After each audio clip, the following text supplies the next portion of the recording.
Pada suatu hari Rasulullah SAW ditemui oleh malaikat Jibril. Rasul pun bertanya, "Ada apa wahai Jibril?" Jibril menjawab, "Wahai Muhammad, sesungguhnya hari ini Allah Subhanahu wa Ta'ala sedang mengobarkan nyala api neraka, dan seluruh para malaikat amat ketakutan. Mereka tidak tahu harus bagaimana. Untung aku ingat," kata Jibril, "bahwa engkau Muhammad adalah sumber cinta dan sayang Allah Subhanahu wa Ta'ala kepada alam semesta. Dengan alasan itu aku kesini, bertabaruk mengambil berkah dengan cinta Allah kepada dirimu, ya Rasulullah, ya Muhammad."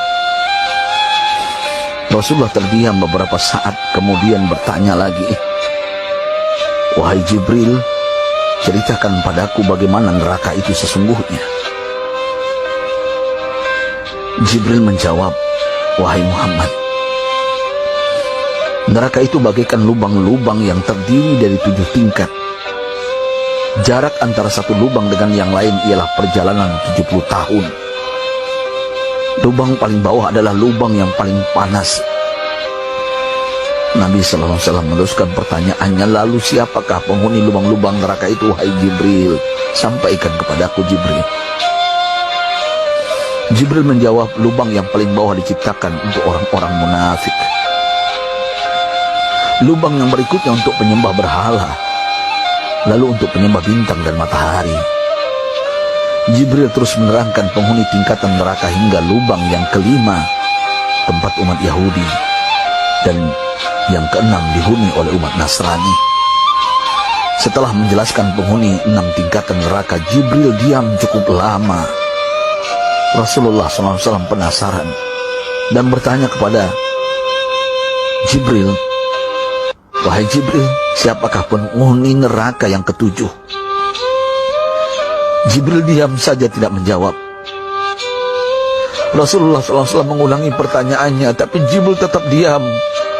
Rasulullah tambah penasaran dan mendesak Jibril agar dijawab pertanyaannya.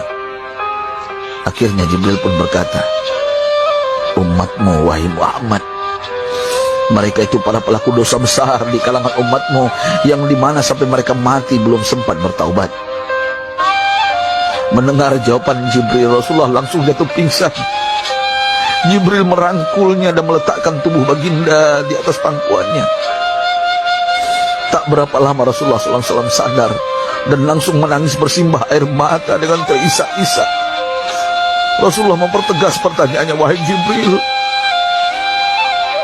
apakah benar ada di antara umatku yang masuk neraka?" Jibril menjawab, "Benar, wahai Muhammad, pelaku dosa besar di antara umatmu yang belum bertaubat." Setelah itu Rasulullah menghadap kiblat dan sujud kepada Allah dalam isak tangisnya.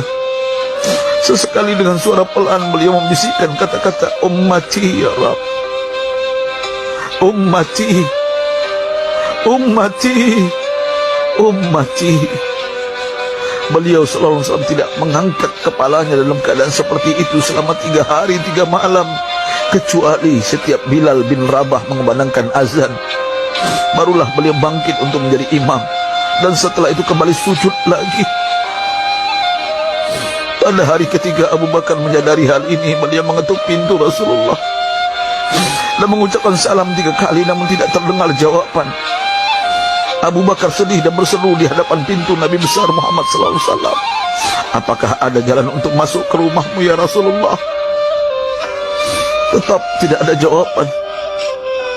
Di jalan Abu Bakar bertemu sahabat Umar. "Mengapa engkau menangis, wahai Abu Bakar?" kata Umar. Abu Bakar menceritakan keadaan Rasulullah SAW.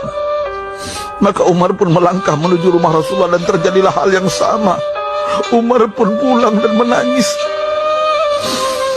Di jalan Umar bertemu sahabat Salman Al-Farisi. Dengan terisak Umar bercerita kepada Salman hingga membuat dia amat sedih, namun tidak berani mengulangi hal yang sama. Salman melangkah menuju rumah Fatimah radhiyallahu anha dan menceritakan hal itu. Setengah berlari Fatimah menuju rumah ayah tercinta dan mengetuk pintu sambil mengucapkan salam. Mendengar suara lembut putri tercinta, sejuklah dada Rasulullah. Beliau bangkit dari sujud dan membuka pintu. Alangkah terkejutnya Fatimah melihat Rasulullah, ayah tercinta, amat kurus dan pucat.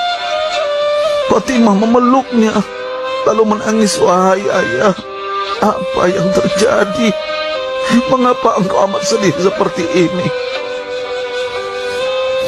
Rasulullah kembali menangis dan berkata dengan suara lirih, wahai Fatimah, belahan jiwaku, bagaimana mungkin aku tidak sedih sedangkan Jibril mengatakan akan ada kelak umatku yang akan masuk neraka. Subhanallah, betapa besar cinta Rasulullah kepada kita umatnya. Sahabatku, Rasulullah mencintai kita. Antaman ma'aman ahbabta, engkau akan berkumpul dengan orang yang kau cintai. Mari kita mencintai baginda Nabi besar Muhammad SAW yang mencintai kita, umat yang tidak rela kita masuk neraka. Mari kita mencintai beliau dengan berselawat. Sahabatku, sampaikan, Rasul mengajarkan kepada kita, mandalla ala khairin falau mislu ajri fa'ili. Siapa yang menunjukkan kepada kebaikan, maka dia akan mendapatkan pahala seperti orang yang mengerjakannya. Mudah-mudahan ini menjadi pahala jariah bagi kita.